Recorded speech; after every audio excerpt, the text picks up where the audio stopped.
Halo Sobat Pajak, selamat datang di podcast Kecap, keseruan cerita pajak.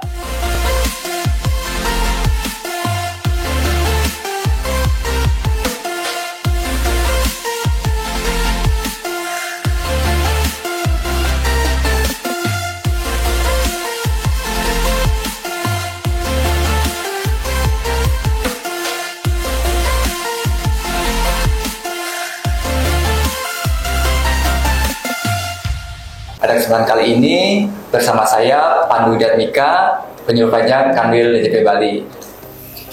Selamat datang dan salam hangat untuk semuanya. Pada kesempatan kali ini kita akan membahas topik perpajakan tentang pajak penghasilan final atas persewaan tanah dan atau bangunan. Pajak ini menjadi sangat krusial bagi para pemilik properti dan penyewa yang ingin memahami kewajiban pajaknya agar tetap patuh dan bisa mengoptimalkan pengelolaan keuangannya.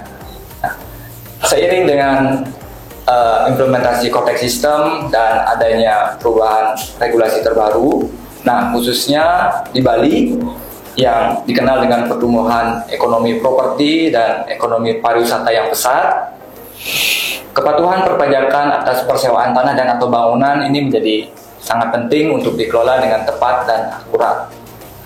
Selama sesi kali ini kita akan mencoba mengobrol lebih dalam, mengupas tuntas terkait dengan PPh Final pasal 4 ayat 2 terkait persewaan tanah dan atau bangunan.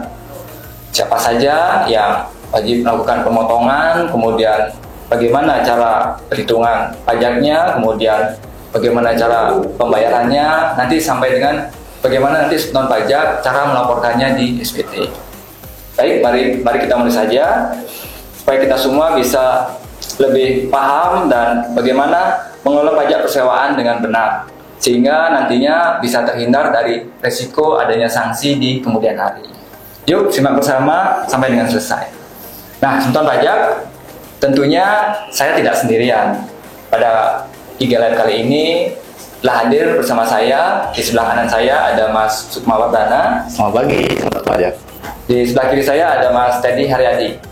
Halo, Sobat Pajak Rajeng Semang. Ya, mungkin selamat pagi Mas Sukma. Gimana kabarnya hari ini? Alhamdulillah baik, sehat, dipandu dan juga Sobat Pajak. Ya, untuk Mas Teddy, gimana kabarnya Mas Teddy? Alhamdulillah sehat-sehat dipandu. Mudah-mudahan juga Sobat Pajak puji-puji nggih. Oke, berarti Mas Sukma dan Mas Teddy tetap semangat ya. Meskipun Insya Allah semangat. pagi-pagi tadi udah diguyur hujan tadi. Betul. Lumayan tadi hujannya ya. Ya. Baik, pada Sobat Pajak, mungkin kalau ada yang bertanya, mungkin berinteraksi, silakan berinteraksi, mungkin sambil tap-tap di Instagram Live kita. Nanti kita akan coba bahas pertanyaan-pertanyaan dari Semeton. Ya, kita langsung saja. Ya. Sebagaimana Semeton Pajak ketahui, di Bali itu banyak terdapat transaksi persewaan tanah dan atau bangunan. Mungkin tanahnya disewakan, mungkin untuk gudang, untuk ruko, atau bahkan untuk penunjang pariwisata. Nah, oleh karena itu pada pagi hari ini kita akan membahas lebih dalam terkait dengan aspek perpajakan, PPh Final, persewaan atas tanah dan atau bangunan. Iya. Oke, Mas Sukma mungkin bisa dijelaskan kepada Semeton Pajak. Ya. Transaksi seperti apa mungkin ruang lingkup dari PPh Final, persewaan atas tanah dan atau bangunan, Mas Sukma? Betul. Baik, terima kasih Beli Pandu. Semeton Pajak, mungkin Semeton Pajak juga sudah mengetahui ya bahwasanya persewaan tanah dan atau bangunan ini adalah jenis pajaknya PPh Final. Iya, pasal 4 ayat 2 ya. Jadi memang PPh Final ini objeknya banyak, ya kan? Nah, salah satunya adalah persewaan tanah dan bangunan. Yang seperti apa sih, penghasilan apa sih yang dikenakan PPh Final itu ya? Adalah penghasilan ya, yang tentunya bersumber dari persewaan tanah dan atau bangunan. Ya, baik itu sebagian maupun seluruh bangunan ya yang diterima oleh orang pribadi atau badan. Jadi intinya di situ adalah bersumber dari sewa tanah atau bangunan yang diterima oleh bisa orang pribadi dan juga Sebagian badan. Ya. Tapi konteksnya bisa sebagian, bisa Sebagian dan juga seluruhnya. bisa seluruh bangunan seperti itu. Ada lagi yang lain mungkin, Mas? Ya, terkait itu mungkin juga kita bisa sampaikan bahwasanya termasuk dari persewaan tanah dan atau bangunan diantaranya adalah di ketentuan PP 34 Tahun 2017 ya, itu disebutkan bahwasannya termasuk dalam pengertian penghasilan yang bersumber dari persewaan tanah dan bangunan adalah penghasilan yang bersumber dari perjanjian ya terkait dengan bangun guna serah gitu ya, antara yang diterima oleh pemegang hak atas tanah dari investor gitu ya. Nah itu bisa ada 4 tuh. Ada 4 jenis ya. Yang pertama adalah penghasilan yang sifatnya berkala gitu. Jadi sifatnya dia rutin ya, berkala, bisa itu bulanan atau mungkin ya terserah ya, setahun sekali atau ya berkala ya, sifatnya berkala, yang di mana perjanjian itu mengatur gitu ya, seperti itu. Nah itu dikenakan PPh final pasal 4 ayat 2. Itu yang nomor 1. Yang kedua adalah terkait dengan nilai bangunan. Ya, jadi ada ada nilai bangunan yang diserahkan kembali dari pihak investor kepada si pemegang hak atas tanah tadi. Baik itu yang pertama, yang kedua itu yang diserahkan sebelum perjanjian berakhir. Jadi sebelum perjanjian berakhir dia sudah menerima tuh pengalihan bangunan dari investor kepada pemegang hak atas tanah. Itu yang kedua. Kemudian yang ketiga adalah nilai bangunan yang diserahkan kembali dari investor kepada pemegang hak atas tanah yang dilakukan pada saat berakhirnya perjanjian betul bangun guna serah. Ya. Nah yang keempat adalah penghasilan lainnya. Jadi ada keranjang yang bisa meliputi semuanya, itu penghasilan lainnya yang diterima oleh pemegang hak atas tanah dari perjanjian bangun guna serah tadi, termasuk antara lain adalah bagi hasil. Jadi misalnya kalau dia sudah bangun, kemudian dia sudah mengoperasikan, ada bagi hasil, ya entah nanti diterimanya itu di akhir tahun atau setelah tutup tahun, kemudian nanti akan ada pembagian keuntungan gitu ya. Itu juga termasuk dari objek PPh final pasal 4 ayat 2 ya. Dan juga termasuk juga kalau ada denda, misalnya pemegang hak atas tanah harusnya mendapatkan pembayaran yang sifatnya rutin tadi misalnya. Nah, ternyata di satu saat tertentu dia tidak mendapatkan itu. Atau terlambat dalam membayarkan. Nah, di perjanjian itu sudah diatur. Ketika si investor terlambat melakukan pembayaran yang merupakan hak dari pemegang hak atas tanah tadi, maka misalnya dikenakan berapa gitu. Nah, itu denda itu juga termasuk dalam ruang lingkup dari penghasilan PPh final tadi. PPh final. Prestasi itu ya. Nah, betul. Nah, itu kan tadi ruang lingkup ya. Nah, ada juga nih, sebutan pajak juga harus tahu bahwasanya ada juga penghasilan yang dikecualikan. Oh, berarti tidak menjadi objek. Iya, ini bukan objek PPh pasal 4 ayat 2 ya. Yaitu adalah penghasilan yang bersumber atau diperoleh dari jasa pelayanan penginapan beserta akomodasinya. Itu dikecualikan dari pengenaan PPh final atas sewa tanah dan atau bangunan. Seperti itu. Ya, tadi mungkin saya tertarik tadi Sukma sempat menyinggung atas sewa sebagian bangunan. Nah itu mungkin bisa dijelaskan lebih detail Mas Sukma itu maksudnya seperti apa? Mungkin sebentar aja agar lebih jelas gitu. Baik, tadi memang ada istilah yang disewakan sebagian atau seluruh bangunan. Nah, konteks sebagian di sini adalah sebutan pajak harus mengetahui bahwasanya konteks sebagian bangunan ini adalah bagian yang posisinya letaknya itu ada di dalam bangunan, ya, atau di luar bangunan yang menjadi satu kesatuan dengan bangunan. Ya, itu ya. Misalnya di sebuah rumah itu ada kamar, kemudian juga ada teras ya, teras, pavilion, garasi gitu ya. Garasi atau kolam renang.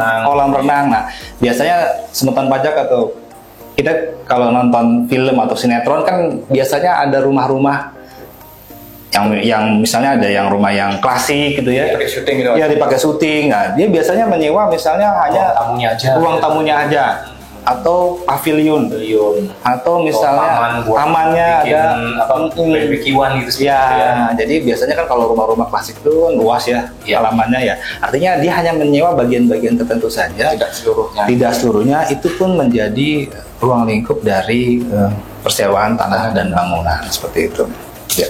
Nah, tadi Mas Sukma juga sudah menyebutkan terkait dengan adanya bangun guna serah atau bill transfer ya. Nah, mungkin dari bangun guna serah ada tadi disebutkan ada 4 objek ya. Iya, Jadi betul. misalnya ada penghasilan rutin bulanan dari Rutin, pemilik betul. tanah itu, Iya. kemudian ada mungkin nilai bangunan yang diserahkan sebelum perjanjian BOT itu berakhir. Iya, betul. Kemudian ada juga yang Pada saat gitu ya, Ya. pada saat berakhir. Kemudian ada yang juga tadi disebutkan bahwa ada nilai bangunan yang diserahkan di Iya. akhir Di periode akhir. sesuai dengan akhir kontrak. Betul. Kemudian ada juga kemungkinan penghasilan yang diterima oleh pemilik tanah itu berupa adanya denda, Iya. karena mungkin ada uang prestasi dari investor yang Betul. menyewa itu. Nah itu Betul, betul. lingkup dari objek. Nah mungkin untuk lebih jelasnya mungkin bisa dijelaskan kembali Mas Sukma itu Iya. bangun guna serah atau BOT itu seperti apa? Mungkin bisa dijelaskan lebih detail lagi Mas Sukma. Baik, Lipandu juga semeton pajak ya. Terkait dengan bangun guna serah itu adalah suatu bentuk kerjasama ya yang dilakukan antara pemegang hak atas tanah ya dengan investor, di mana pemegang hak atas tanah tadi memberikan hak kepada investor untuk mendirikan bangunan gitu ya. Jadi dia bangun ya, dia bangun, kemudian akan dikembalikan lagi atau dialihkan lagi kepada pemegang hak atas tanah ya. Ketika bangunan itu sudah selesai dioperasikan atau digunakan, dimanfaatkan oleh si investor, atau juga sebelum bangunan itu dioperasikan atau digunakan oleh investor gitu ya. Nah, jadi intinya dia ketika dia sudah membangun bangunan itu, dia gunakan, kemudian dia sudah menyerahkan kembali bangunan tersebut, maka itu adalah konteks dari bangun guna serah. Jadi mungkin yang saya tangkap dari penjelasan Mas Sukma tadi untuk bangun guna serah berarti pastinya biasanya ada perjanjiannya Mas ya. Betul, ada perjanjian bangun guna serah, kemudian ada antara si pemegang hak pemilik atas tanah dan juga investor. investor, yang betul. akan membangun untuk yang menyewa tanah itu ya. Ya. Nah berikutnya mungkin saya nanya ke Mas Teddy mungkin Mas Teddy ya. Nah, terkait dengan bangun guna serah kan tadi sudah dijelaskan nih seperti apa definisinya mungkin dengan Mas Sukma. Mungkin sekarang biar lebih clear lagi, tambah clear lagi, semutan pajak lebih paham lagi, mungkin bisa diilustrasikan seperti apa nih contoh dari transaksi bangun guna serah Mas Teddy. Nah, ini biar semeton pajak lebih jelas gitu ya, bukan dua Mas Sukma. Jadi dalam sederhananya itu bangun guna serah itu misalnya ada orang punya lahan gitu ya, kemudian tidak belum berkemampuan untuk membangun gitu ya, kemudian ada pihak lain yang datang, ini saya punya duit nih gitu ya untuk bangun sesuatu gitu sih, entah itu bangunan dalam nanti digunakan untuk apa, bisa perkantoran atau rumah atau villa atau segala macam gitu ya. Nah, mereka bekerja sama nih gitu, satu punya lahan, satu punya duit buat membangun. Nah, yang punya uang ini bangun nih gitu kan, bangun jadi sebuah bangunan, kemudian dengan perjanjian tertentu, nih saya yang ngelola nih ya, dalam jangka waktu sekian tahun gitu, sekian puluh tahun saya ngelola nih untuk bangunan tersebut, entah itu dikelola untuk apa, kita disewakan ataupun untuk jadi tempat usaha segala macam gitu, seperti itu. Kemudian nanti setelah berakhir masa sewa atau masa penggunaannya, itu dikembalikan lagi kepada yang punya lahan sebagai bentuk kompensasi gitu ya dari perjanjian tersebut. Nah, itu istilahnya bahasa mungkin lebih sederhana dari bangun guna serah itu seperti itu. Nah, ilustrasinya seperti ini kira-kira contohnya biar mungkin lebih jelas lagi semoga pajak memahami objek dari PPh final persewaan tanah bangunan dari bangun guna serah itu. Misalnya seperti ini. Ada PTA tadi seperti ya sebagai pemilik lahan gitu ya, atau pemilik tanah melakukan perjanjian gitu ya, melakukan perjanjian bangun guna serah dengan PTB. Jadi PTA ini punya lahan, nah PTB itu yang punya duit nih, seperti itu. Investor ya, investor PTB-nya. Untuk membangun gedung perkantoran misalnya, contoh bangunnya yang akan dibangun gedung perkantoran di sementara pajak. Nah, setelah proses pembangunan selesai, gitu tentunya di awal udah ada perjanjian ya, pengikat itu di atas notaris gitu, ditandatangani diketahui oleh pejabat yang berwenang seperti itu. Kemudian setelah pembangunan selesai, PTB mempunyai hak gitu dalam kontrak itu, PTB mempunyai hak untuk menggunakan bangunan tersebut. Nah, itu PTB nanti menggunakan untuk apa terserah sesuai dengan perjanjiannya selama 20 tahun gitu ya. Nah, kemudian jangka panjang ya? Jangka panjang untuk penggunaan bangunan yang selesai dibangun itu dalam perjanjian bangun guna serah tadi. Kemudian dalam perjanjian ada klausulnya, setiap bulan gitu sepanjang 20 tahun itu PTB berkewajiban untuk membayarkan kompensasi berupa uang gitu ya. Ini contohnya misalnya 100 juta gitu setiap bulan kepada PTA seperti itu. Dan di akhir masa bangun guna serahnya tadi setelah selesai dioperasikan gitu ya, gedung perkantoran tadi oleh PTB, kemudian PTB itu menyerahkan kembali gedung perkantoran kepada PTA gitu ya, kepada PTA diserahkan kembali setelah jadi investor mengalihkan kembali kepada pemegang atas tanah ya, pemilik tanah ya, gitu, seperti itu. Jadi alihkan kembali, misalnya masa terakhir perjanjian bangun guna serahnya itu tanggal 31 Desember 2045 misalnya gitu. Nah itu pada saat 2045 Indonesia Mas 100 tahun ya, itu diserahkan kembali itu bangunannya kepada PTA sebagai pemilik lahan.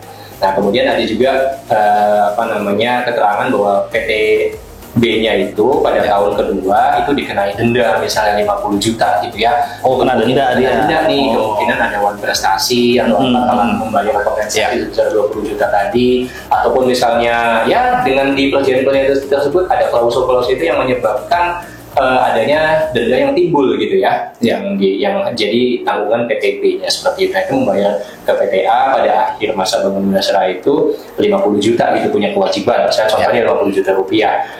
Nah kemudian bagaimana ini untuk perlakuan objek pajak PPh final atas persewaan tanah bangunannya? Nah, dari ilustrasi tersebut terdapat 3 hal atau 3 objek yang menjadi titik poin atau critical point dari objek PPh pasal 4 ayat 2 persewaan tanah dan bangunan. Nah, seperti apa?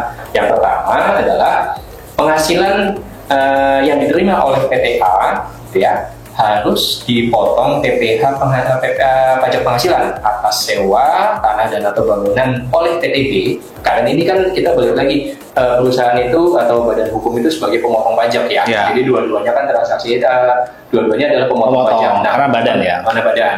Penerima penghasilan adalah badan dan pemberi penghasilan adalah badan. Jadi badan punya kewajiban sebagai pemotong pajak seperti itu. Jadi pemotongan PPh-nya dilakukan oleh PTB atas yang 100 juta yang penghasilan yang diterima setiap bulan tadi yang 100 juta tadi ya, kan tadi termasuk di huruf A tadi ya, kalau tadi kan ada kan di aturan soal bangun guna serah tadi, penghasilan sifatnya rutin diterima atas kegiatan bangun guna serah tadi itu harus dipotong PPh final 4 ayat 2 YPP-nya adalah 100 juta seperti itu.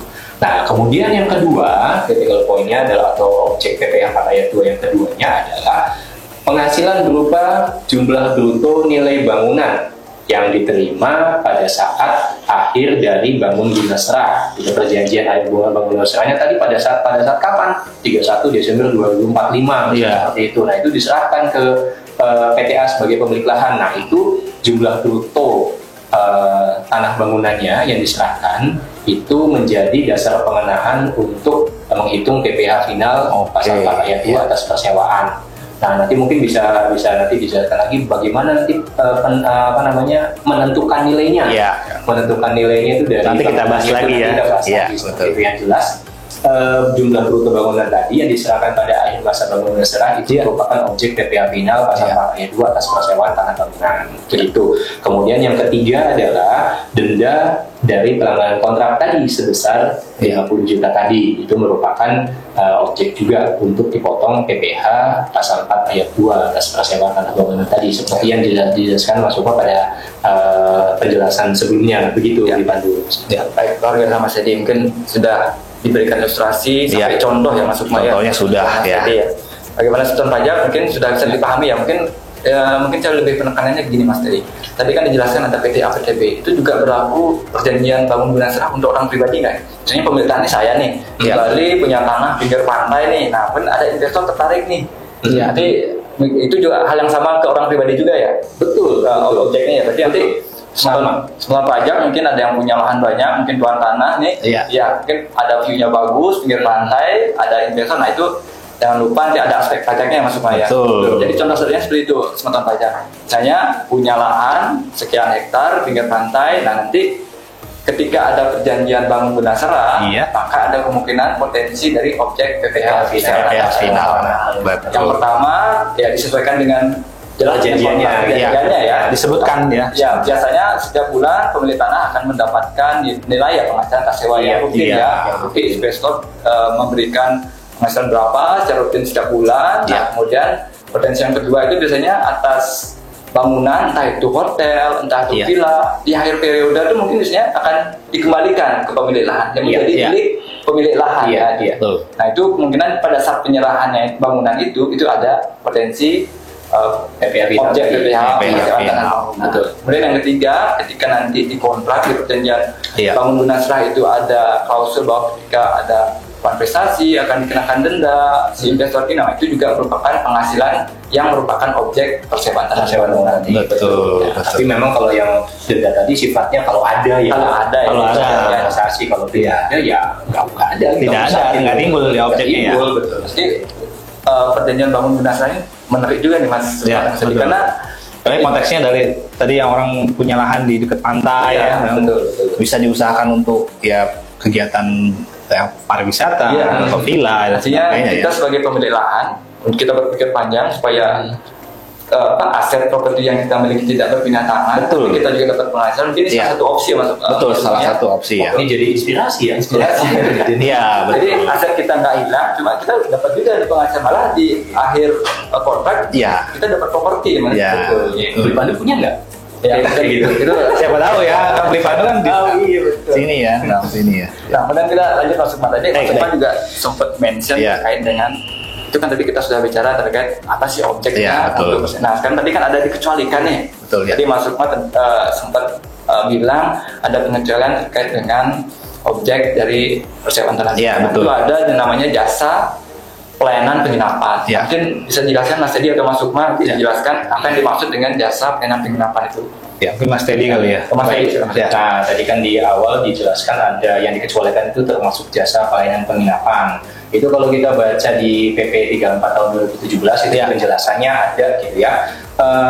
Apa sih yang termasuk di jasa pelayanan penginapan Ya. yang memang dikecualikan dari pengenaan objek PPH final pasal 4 ayat 2 itu sendiri. Ya. Nah, di antara lain itu adalah kamar gitu ya, kemudian asrama untuk mahasiswa atau pelajar, Ya.